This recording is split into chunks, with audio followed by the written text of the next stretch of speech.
Un médico real escribió una vez de su puño y letra que supuestamente programó la muerte de un rey para que coincidiera con la hora de publicación en los periódicos matutinos. No era un rumor. No era algo susurrado por el personal del palacio y negado durante décadas. Según sus propias notas privadas, en sus propias palabras, describió con exactitud cómo lo hizo y qué periódico quería que publicara la noticia primero.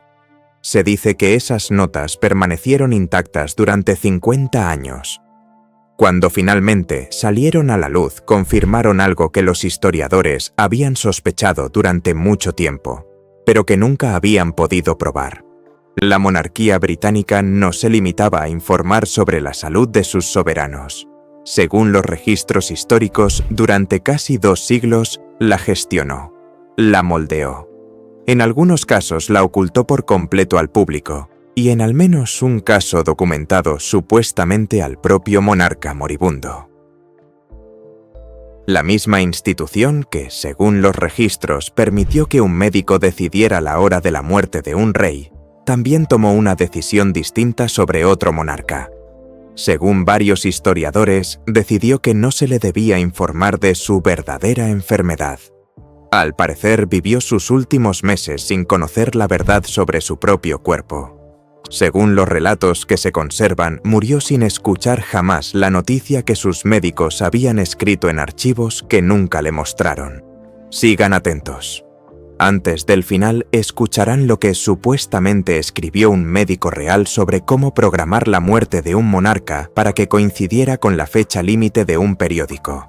Lo que, según se informa, nunca se le comunicó a un rey sobre su propio diagnóstico y cómo el palacio finalmente rompió con 200 años de esa práctica en 2024. Todas las afirmaciones de este video se basan en registros históricos publicados, declaraciones oficiales y relatos de biógrafos. Nada de lo que se presenta aquí es especulación sobre ninguna persona viva hoy en día, más allá de lo que ya se ha dicho públicamente con sus propias palabras. En Gran Bretaña, la enfermedad de la realeza nunca se ha tratado como un asunto puramente privado, y hay una razón para ello. La salud del soberano siempre ha sido también una cuestión de Estado. Cuando el rey no puede gobernar, ¿quién gobierna en su lugar? Cuando el rey está muriendo, ¿a quién se le informa primero y a quién al final, si es que se le informa? Esa tensión impregna cada caso de este video y, según los registros históricos, comienza en 1788, con un rey cuya mente, al parecer, empezó a fallarle de maneras que nadie en la corte había previsto. Jorge III había reinado durante casi 3 décadas en el otoño de 1788, cuando su salud se deterioró repentinamente, alarmando a todos a su alrededor. Sufría lo que sus contemporáneos describían como un trastorno mental, episodios de confusión y agitación, un comportamiento tan alejado de su conducta habitual que, según se cuenta, ni siquiera sus propios médicos sabían que estaban tratando. Los historiadores han debatido la causa durante 2 siglos. La porfiria ha sido la teoría más citada, aunque sigue siendo objeto de controversia, y nadie vivo hoy puede diagnosticar con certeza a un hombre que murió en 1820. Lo importante para esta historia no es la causa médica exacta, sino lo que sucedió políticamente una vez que el rey ya no pudo desempeñar sus funciones con fiabilidad. Aquí está el detalle del que casi nadie habla en este ámbito. En Gran Bretaña, en 1788, no existía ningún mecanismo legal establecido para un monarca incapacitado. Ninguno.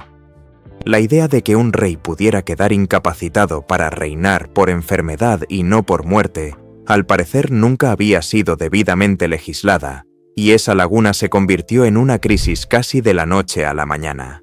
El Parlamento tuvo que decidir en tiempo real quién ejercería la autoridad real mientras Jorge III no pudiera hacerlo. El príncipe de Gales, más tarde Jorge IV, deseaba el cargo y quería que se formalizara como una regencia plena con los poderes de la corona. William Pitt, el joven, entonces primer ministro, se resistió, en parte por principios constitucionales y, según la mayoría de los relatos históricos, en parte porque una regencia bajo el príncipe de Gales probablemente habría puesto fin a su propio gobierno, dado que el príncipe estaba estrechamente vinculado a la oposición política. Durante meses, el Parlamento debatió, según se informa, cómo debía ser una regencia, cuánto poder debía ostentar un regente, debía ser temporal, revocable, debía estar sujeta a restricciones específicas para limitar las acciones del príncipe de Gales una vez en el cargo. Los debates se prolongaron durante el invierno de 1788 y principios de 1789. Y según consta en los registros, seguían sin resolverse cuando Jorge III comenzó a recuperarse.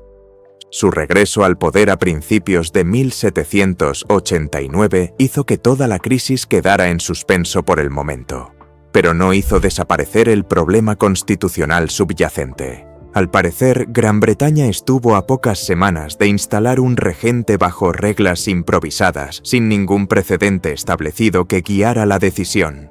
Esa laguna permaneció sin resolver durante otros 20 años. Hay un detalle de aquellos debates de 1788 que merece la pena analizar, pues muestra con qué rapidez una crisis médica se convierte en un arma política.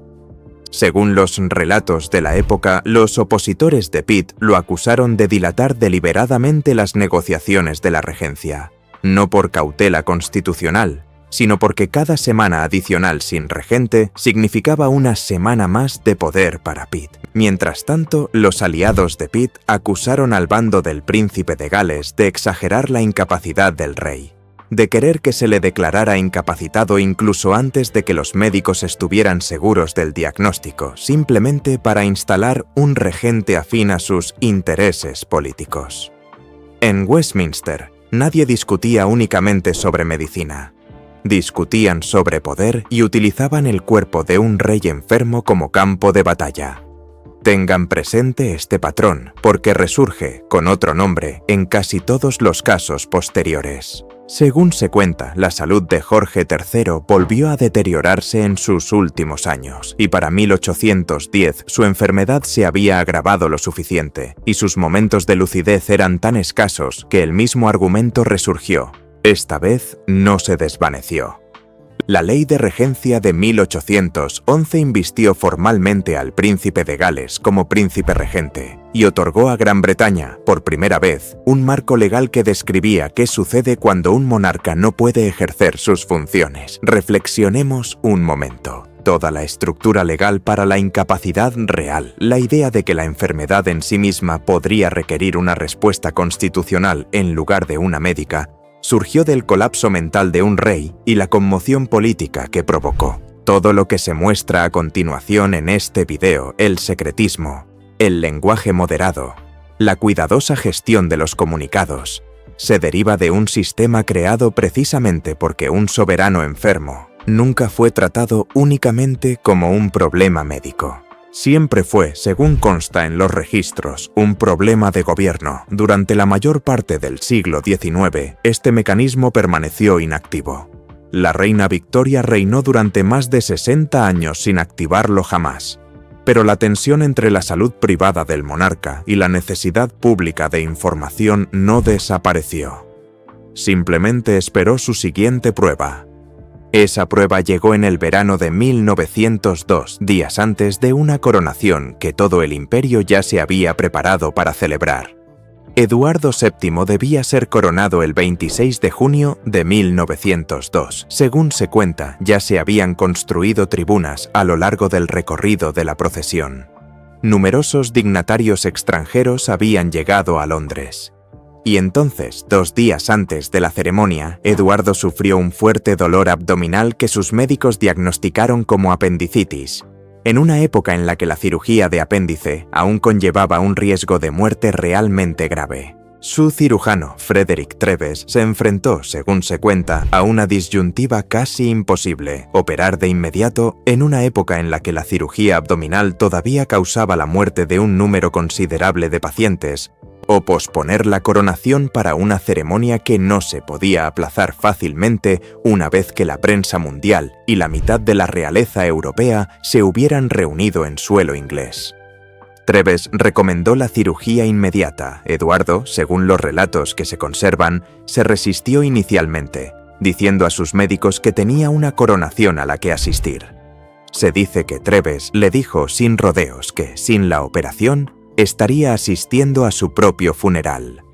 La operación se llevó a cabo el 24 de junio, una apendicectomía de urgencia realizada mientras la coronación ya figuraba impresa en las invitaciones que circulaban por todo el imperio. La ceremonia se pospuso y finalmente tuvo lugar en agosto, una vez que Eduardo se recuperó. Este es uno de los pocos momentos de toda la historia en los que el secretismo simplemente no era una opción. Una coronación no puede reprogramarse discretamente sin que el mundo entero se entere. Piensen en la logística por un momento, porque explica exactamente por qué el secreto fracasó aquí, mientras que tuvo éxito en todos los demás aspectos de este video. Los jefes de Estado extranjeros ya habían cruzado océanos. Las tropas ya estaban desplegadas a lo largo de las rutas procesionales.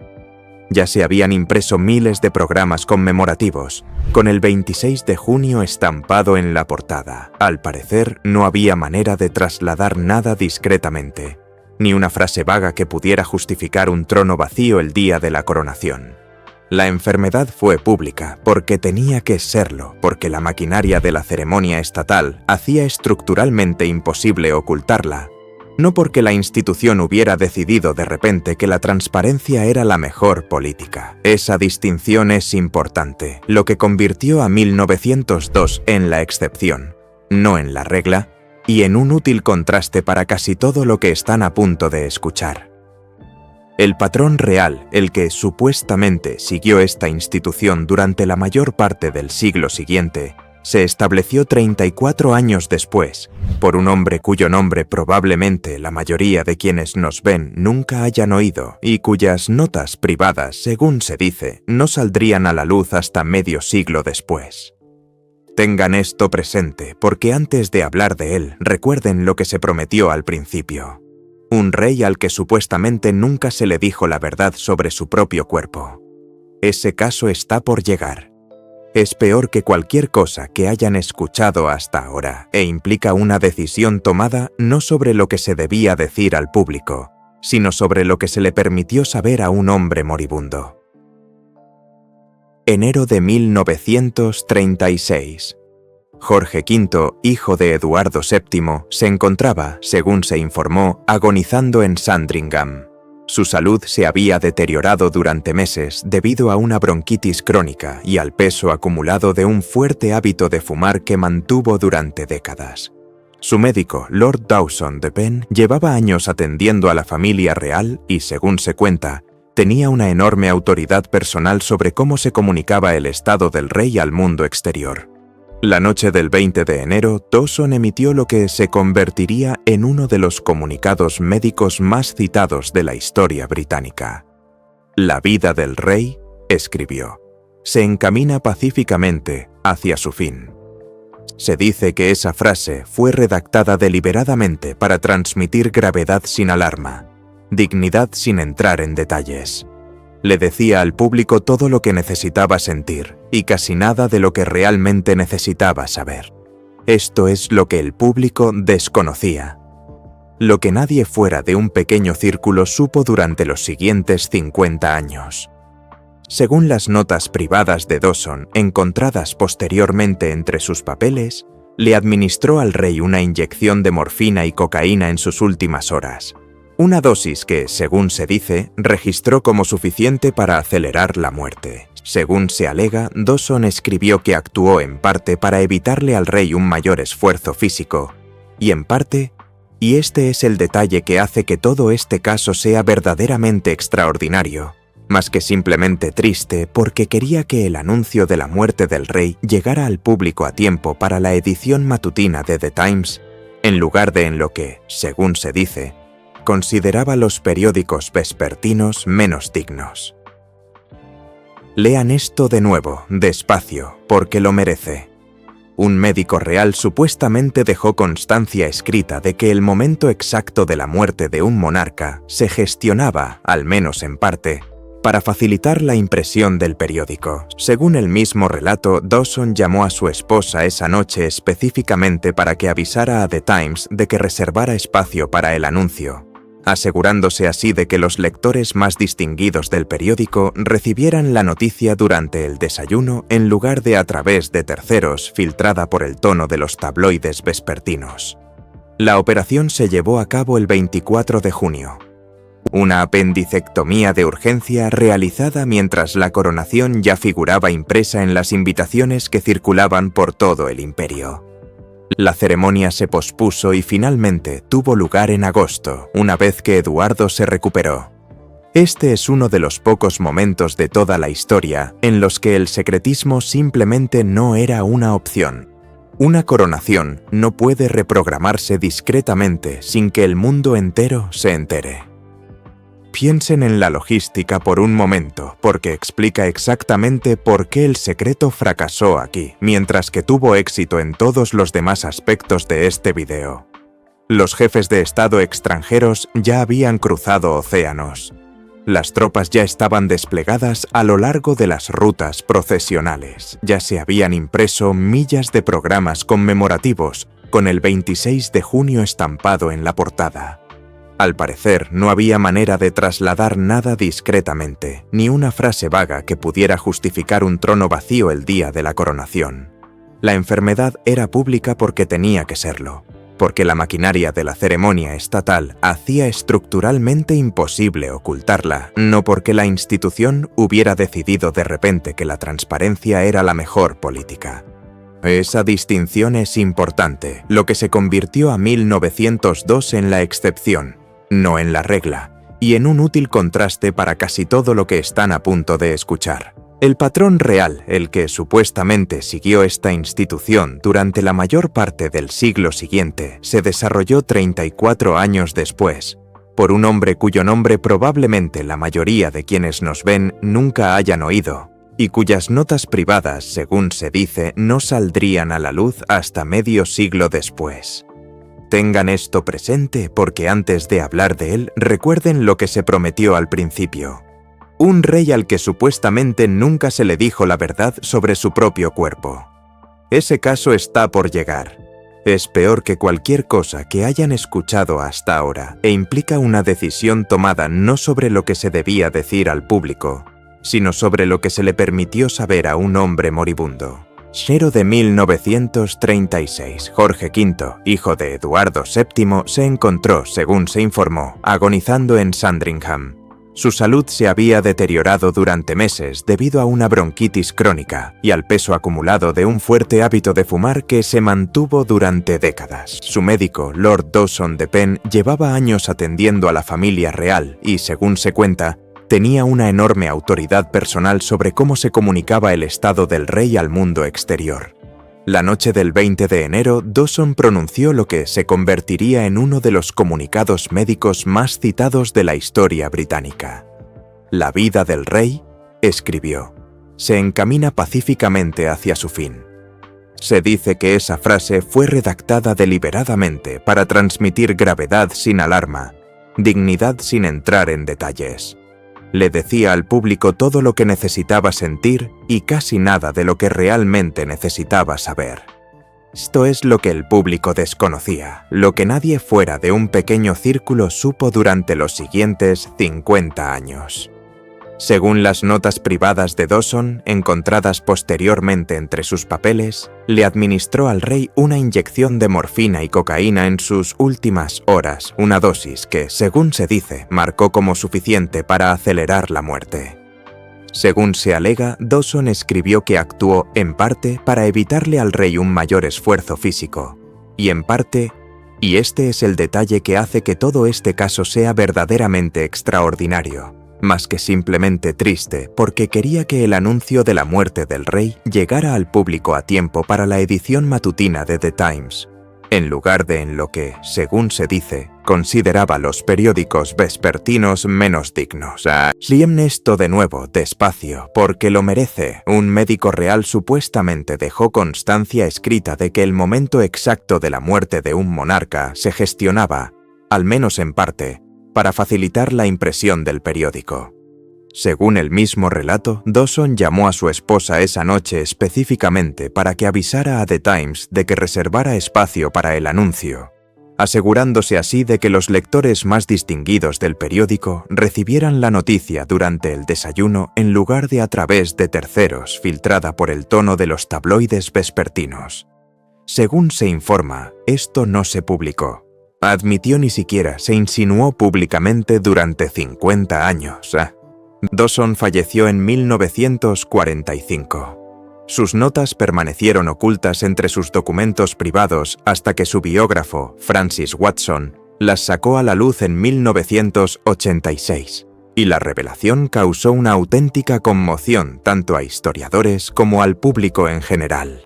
La gente se vio obligada a reconsiderar algo que daban por sentado, que la muerte de Jorge V había sido un fallecimiento natural y pacífico, registrado con honestidad y en tiempo real por su médico. En cambio, según las propias notas, resultó ser un acontecimiento parcialmente orquestado, con un final escrito y un momento elegido por el único hombre presente en la sala, cuyo trabajo, aparentemente, era solo registrar lo sucedido, no decidir cuándo. No existe ningún otro momento similar en la historia. Ningún otro registro médico de la realeza moderna se acerca a la confesión escrita de un médico que supuestamente manipuló la hora de la muerte de un rey para cumplir con una fecha límite de prensa.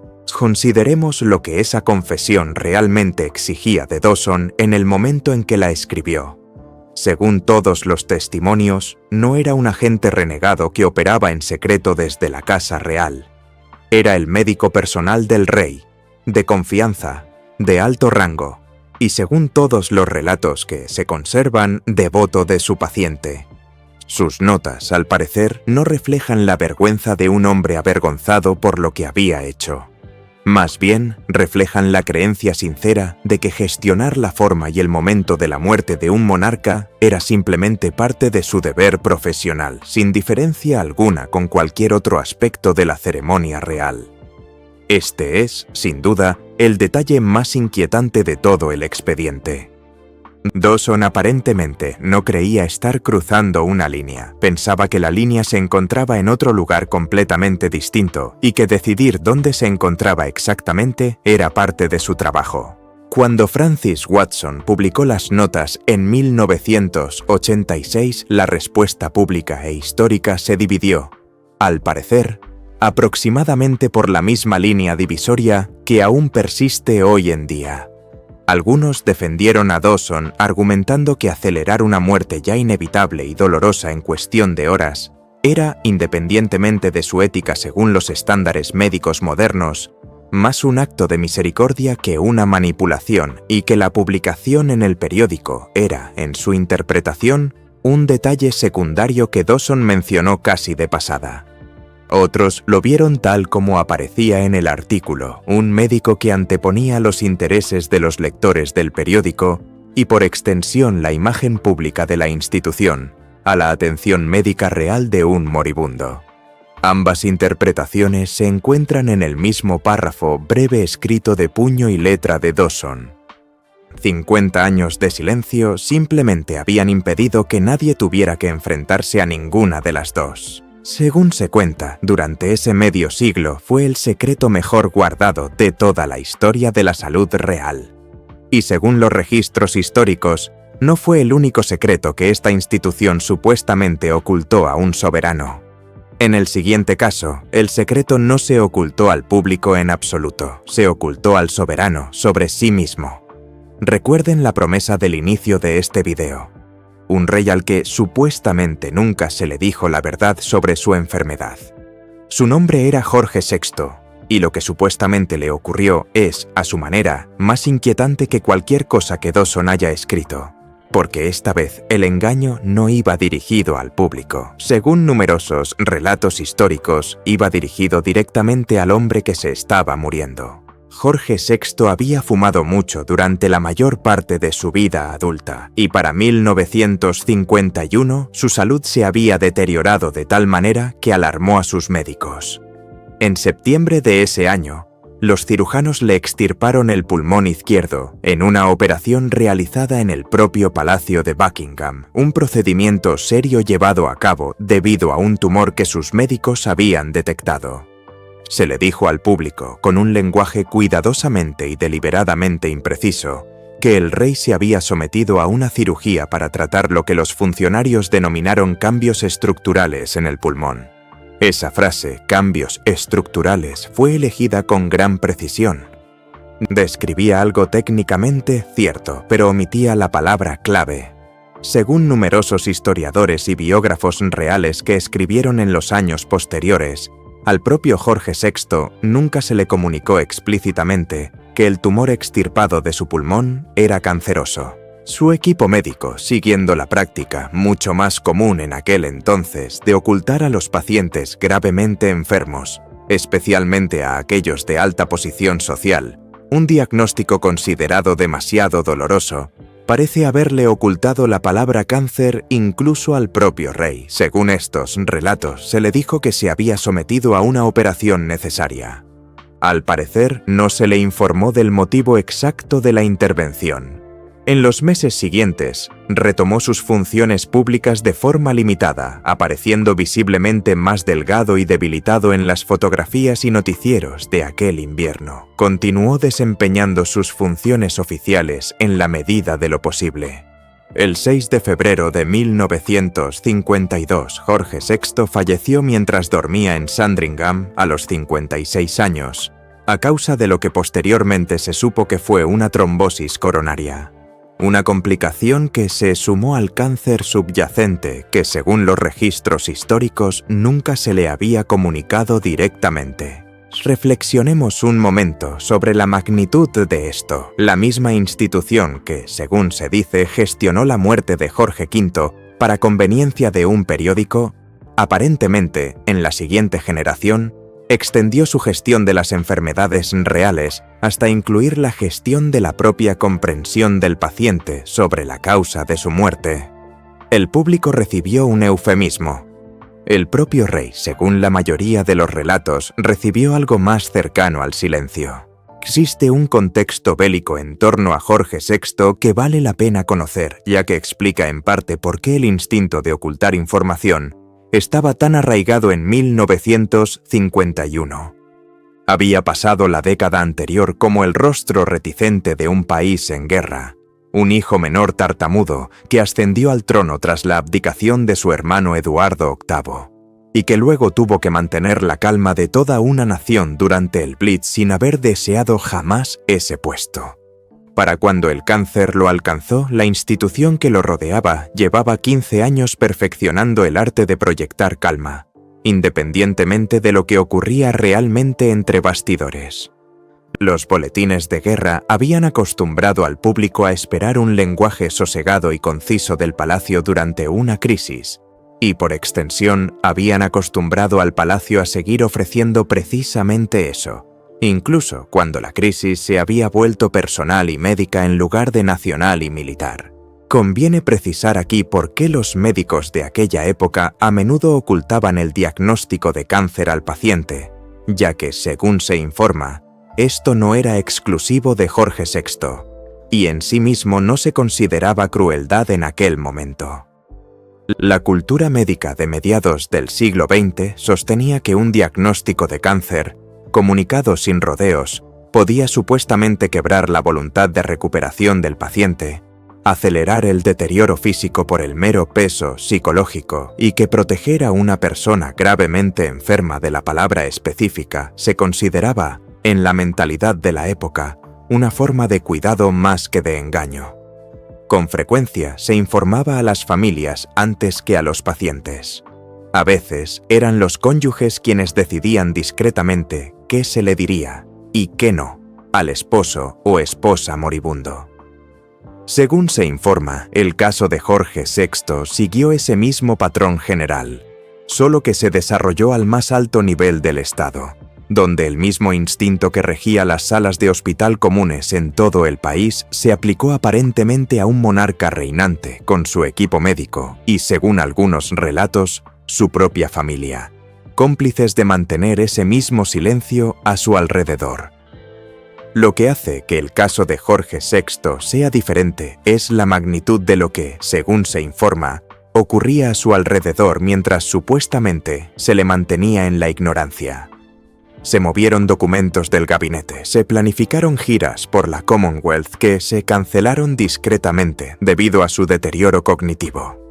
Su hija Isabel y su esposo partieron de gira por Australia y Nueva Zelanda a principios de 1952, lo que funcionó, en efecto, como una forma de planificación de sucesión tácita, supuestamente con escala en Kenia para que ella pudiera regresar rápidamente si fuera necesario.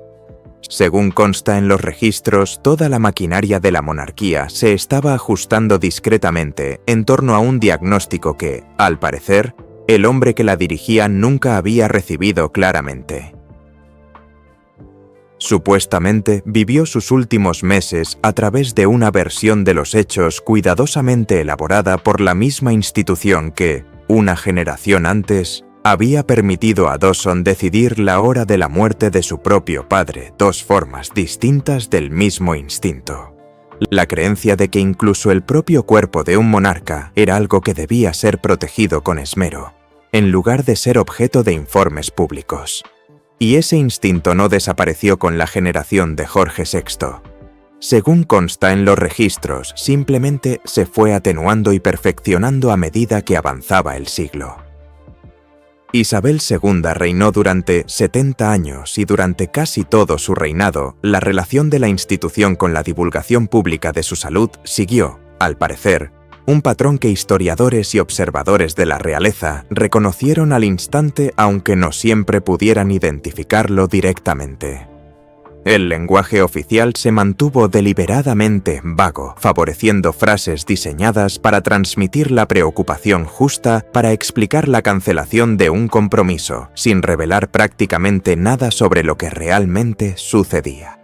En los 2 últimos años de su vida, ese patrón se hizo especialmente evidente. Según se informa, el Palacio de Buckingham utilizó repetidamente la frase «problemas episódicos de movilidad» entre 2021 y 2022 para explicar la retirada de la reina de una creciente lista de compromisos públicos. La frase indicaba al público que algo fallaba en su movilidad. En esencia, no les decía nada más. ¿Era dolor? ¿Era una afección diagnosticada? ¿Era algo más grave que simplemente se manifestaba como dificultad para caminar o mantenerse de pie? Según se informa, el público no tenía forma de saberlo, y la mayoría de las versiones afirman que la frase se formuló precisamente para que no lo descubrieran. Los comentaristas de la realeza de la época señalaron abiertamente la ambigüedad deliberada. Algunos la defendieron, argumentando que se trataba de una discreción apropiada para una monarca anciana con derecho a la privacidad básica. Otros fueron más críticos, sosteniendo que este tipo de vaguedad se había convertido casi en un estilo propio de la institución, una herramienta lingüística a la que recurría automáticamente cada vez que se mencionaba un asunto de salud sin dar explicaciones. En cualquier caso, se dice que este patrón se mantuvo durante el resto de su reinado. La frase en sí se convirtió en una constante en la información sobre la realeza durante esos 2 últimos años, citada por los comentaristas casi cada vez que se cancelaba un nuevo compromiso, tratada casi como un personaje recurrente en la historia, más que como una descripción médica real. Según se cuenta, los periodistas que cubrían la información del palacio adquirieron a lo largo de los años la habilidad de interpretar las lagunas en las declaraciones oficiales, del mismo modo que las generaciones anteriores habían interpretado las lagunas en el minucioso boletín de Dawson buscando lo que se insinuaba en la ausencia de detalles, en lugar de algo que se dijera explícitamente. Esa habilidad particular, la de descifrar el silencio institucional, se había transmitido, al parecer, a lo largo de casi un siglo de reportajes sobre la realeza, perfeccionada generación tras generación frente a una institución que constantemente ofrecía a los periodistas nuevos silencios que descifrar. Cabe preguntarse, llegado este punto, por qué la frase se mantuvo vigente durante tanto tiempo sin desmoronarse al ser analizada. Parte de la respuesta, según varios historiadores de la realeza, es que la institución había acumulado para entonces casi un siglo de práctica en este tipo de minimalismo cuidadoso y técnicamente preciso que se remonta al boletín original de Dawson en 1936. El vocabulario cambió con las décadas, el método subyacente, al parecer, se mantuvo. Decir lo suficiente para explicar una ausencia. No decir nada que pudiera confirmarse o desmentirse de forma independiente. Dejemos que la imaginación del público llene el vacío que dejó la frase y confiemos en que, al final, esa imaginación será más benévola que la verdad.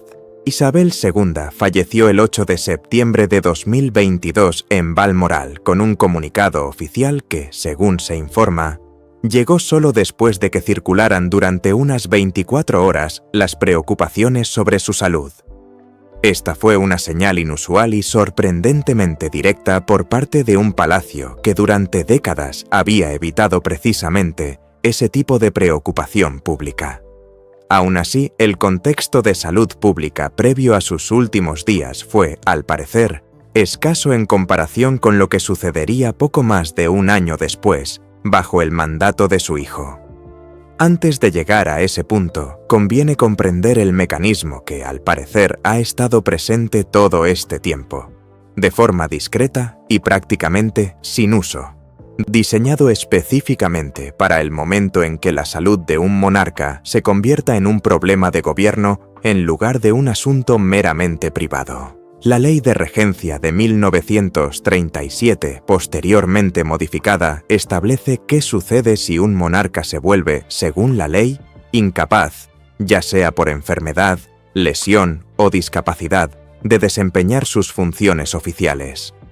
Bajo este marco, ciertos miembros de la familia real de alto rango, denominados consejeros de Estado, pueden ser autorizados a llevar a cabo algunas de las funciones oficiales del soberano, principalmente de carácter ceremonial y administrativo, sin que éste sea formalmente destituido del trono. Una regencia completa, del tipo que se instauró por la fuerza de la crisis política en 1811, se sitúa por encima de esto como una medida mucho más drástica, reservada para la incapacidad total y prolongada, una medida que, según se informa, nunca se ha aplicado en la era moderna, ni para el deterioro de la salud de Jorge VI en su último año de vida, ni para los problemas de movilidad de Isabel II. Durante el último siglo de la monarquía no se utilizó para nada en particular. Al parecer, la figura del consejero de Estado ha sido la herramienta práctica empleada para mantener en marcha las funciones oficiales durante los periodos en que el monarca no podía atenderlas personalmente. Históricamente, esta lista ha incluido al cónyuge del soberano y a los 4 adultos más cercanos en la línea de sucesión, aunque, al parecer, la lista específica se ha ajustado mediante legislación a lo largo de los años para reflejar quiénes estaban realmente disponibles y dispuestos a servir en cada momento. Durante el tratamiento que recibió Carlos en 2024, esta misma disposición se activó discretamente, autorizando a la reina Camila y al príncipe Guillermo a realizar funciones estatales rutinarias, principalmente la firma de documentos oficiales en nombre del rey sin ninguna transferencia formal de la autoridad de la corona y sin que se sugiriera en absoluto que Carlos hubiera dejado de reinar. Esta distinción es más importante de lo que parece. Un consejero de Estado firmando documentos no es en absoluto lo mismo que un regente que gobierna un reino. Se trata de una delegación limitada, específica y totalmente reversible, integrada en el sistema precisamente para que las pequeñas ausencias en la disponibilidad diaria de un monarca nunca se conviertan en algo parecido a la crisis de 1788. Existe precisamente porque la enfermedad de un jefe de Estado hereditario nunca ha sido simplemente una noticia triste. Es estructuralmente un problema desestabilizador si no se aborda. y Gran Bretaña ha dedicado 2 siglos a construir, perfeccionar y, en su mayoría, no utilizar las herramientas legales destinadas a solucionarlo. Que el mecanismo de 2024 funcionara, según se informa, exactamente como estaba previsto. Discretamente, sin incidentes, sin un solo titular sobre una crisis de sucesión, es en sí mismo una historia de éxito silenciosa que subyace a la historia mucho más dramática que se narra en el resto de este video. Todo esto pone de manifiesto lo inusual que fue realmente 2024, si se compara honestamente con todo lo anterior. En enero de 2024, el Palacio de Buckingham anunció que el rey Carlos III sería ingresado en el hospital para una intervención quirúrgica relacionada con una hiperplasia prostática benigna. Ese anuncio por sí solo ya marcó una ruptura con las normas históricas. La especificidad del comunicado, que nombraba la afección real en lugar de recurrir a la vaga frase que en su momento se utilizó para describir la cirugía pulmonar de Jorge VI, fue tan inusual que los comentaristas lo destacaron abiertamente en aquel entonces. Luego, el 5 de febrero de 2024, el Palacio fue mucho más allá, anunciando que durante el reciente tratamiento hospitalario del rey se había detectado otro problema preocupante y que pruebas posteriores habían identificado un tipo de cáncer. El comunicado confirmaba que el rey había comenzado un tratamiento regular y que, según se informó, había optado por compartir su diagnóstico públicamente para evitar especulaciones y, en palabras del propio Palacio, para facilitar la comprensión pública y otras personas que se enfrentaran a un diagnóstico de cáncer. Ese razonamiento expuesto cobra enorme importancia al contrastarlo con todo lo demás en este video. Supuestamente, Dawson manipuló el tono del comunicado para preservar la dignidad y la paz. Según se informa, los médicos de Jorge VI ocultaron el diagnóstico al propio paciente. Los últimos años de Isabel II se describieron con un lenguaje deliberadamente diseñado para revelar la menor información posible.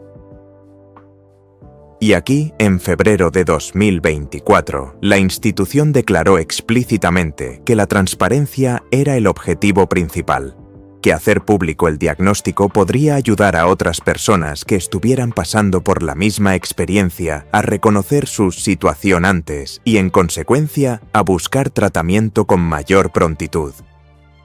Hay una razón por la que la especificidad de esa declaración de febrero de 2024 tuvo, según se informa, un impacto tan fuerte. Compárese su lenguaje con la redacción utilizada para Jorge VI en 1951. Se informó al público entonces sobre cambios estructurales en el pulmón. Una frase diseñada para ser técnicamente precisa, pero carente de significado para cualquiera sin formación médica. Se informó al público en 2024 sobre una forma de cáncer, una frase que prácticamente no deja lugar a interpretaciones. El Palacio no necesitaba modificar su comunicado. La enfermedad es enfermedad en cualquier época. Según consta en los registros, lo que cambió fue la decisión de describirla con palabras que un lector común pudiera comprender, en lugar de utilizar un lenguaje técnicamente defendible que revelara la menor información posible. Al parecer, la justificación oficial del Palacio refuerza esta interpretación en lugar de complicarla. Los funcionarios indicaron que parte de la razón para hacer pública la información específica, en lugar de recurrir al estilo tradicional de la Casa Real de ofrecer garantías vagas, era la esperanza de que la visibilidad animara a otros a hacerse revisiones médicas, a reconocer los síntomas antes y a no considerar un diagnóstico de cáncer como algo vergonzoso o innombrable, simplemente porque un jefe de Estado, una vez más, había dado ejemplo con el silencio como respuesta por defecto. Si esta esperanza se cumplió de forma tangible, es algo que este vídeo no puede afirmar con responsabilidad. Lo que se puede afirmar con claridad es que la intención subyacente, la transparencia como un bien público en lugar de un riesgo que gestionar, habría sido prácticamente impensable para Dawson, y totalmente ajena a quien quiera que acuñara la expresión cambios estructurales en 1951. Semanas antes, en enero de 2024, el Palacio de Kensington anunció por separado que Catalina, princesa de Gales, se había sometido a una cirugía abdominal programada y se retiraría de sus funciones públicas durante su recuperación. Posteriormente, el 22 de marzo de 2024, Catalina apareció en un mensaje de vídeo grabado y reveló con sus propias palabras que las pruebas realizadas tras la cirugía habían detectado cáncer y que había comenzado un tratamiento de quimioterapia preventiva. En enero de 2025 anunció que estaba en remisión. Es necesario informar de todo esto tal como lo dijeron públicamente las personas directamente implicadas, porque no necesita ningún adorno para ser significativo por sí mismo. Lo que convierte a 2024 en una auténtica ruptura con los 200 años anteriores no es ningún anuncio aislado. Es el patrón que todos ellos formaron juntos, uno encima del otro en cuestión de semanas. Afecciones con nombre en lugar de eufemismos, un monarca reinante y una futura reina hablando directamente sobre el cáncer, con sus propias palabras, en lugar de a través de un boletín médico cuidadosamente redactado, emitido en su nombre con décadas de diferencia por dos hombres distintos que nunca tuvieron que pronunciar las palabras en sí. Una justificación declarada de que la divulgación pública podría ser realmente beneficiosa, reemplazando una suposición heredada desde Dawson y reforzada por Jorge VI y luego por Isabel II, de que los detalles íntimos del cuerpo de un miembro de la realeza simplemente no eran asunto del público. Y en el caso específico de Jorge VI, aparentemente ni siquiera del propio paciente. Durante 200 años, según todo lo que se muestra en este video, la norma de la institución fue el ocultamiento. Gestionar el boletín, suavizar el lenguaje, ocultar la información, programar el anuncio para que se ajustara a la audiencia en lugar de a la verdad. Incluso el diagnóstico mismo, en el caso de Jorge VI, aparentemente podía ocultarse a la persona que más urgentemente necesitaba escucharlo. En comparación con toda esa historia de 2 siglos, lo más radical que esta institución ha hecho en los últimos tiempos no fue un escándalo ni un encubrimiento, ni un secreto finalmente revelado décadas después por un biógrafo persistente.